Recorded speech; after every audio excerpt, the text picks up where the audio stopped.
اور اپنے پروردگار کی کتاب کو جو تمہارے پاس بھیجی جاتی ہے پڑھتے رہا کرو، اس کی باتوں کو کوئی بدلنے والا نہیں، اور اس کے سوا تم کہیں پناہ بھی نہیں پاؤ گے۔ اور جو لوگ صبح و شام اپنے پروردگار کو پکارتے اور اس کی خوشنودی کے طالب ہیں، ان کے ساتھ صبر کرتے رہو، اور تمہاری نگاہیں ان میں سے گزر کر اور طرف نہ دوڑیں کہ تم دنیاوی زندگی کی رونقوں کے خواستگار ہو جاؤ۔ اور جس شخص کے دل کو ہم نے اپنی یاد سے غافل کر دیا ہے اور وہ اپنی خواہش کی پیروی کرتا ہے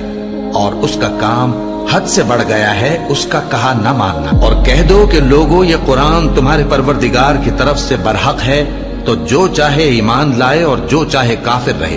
ہم نے ظالموں کے لیے دوزخ کی آگ تیار کر رکھی ہے جس کی قناتیں ان کو گھیر رہی ہوں گی، اور اگر فریاد کریں گے تو ایسے کھولتے ہوئے پانی سے ان کی داد رسی کی جائے گی جو پگھلے ہوئے تانبے کی طرح گرم ہوگا، اور جو ان کے چہروں کو بھون ڈالے گا۔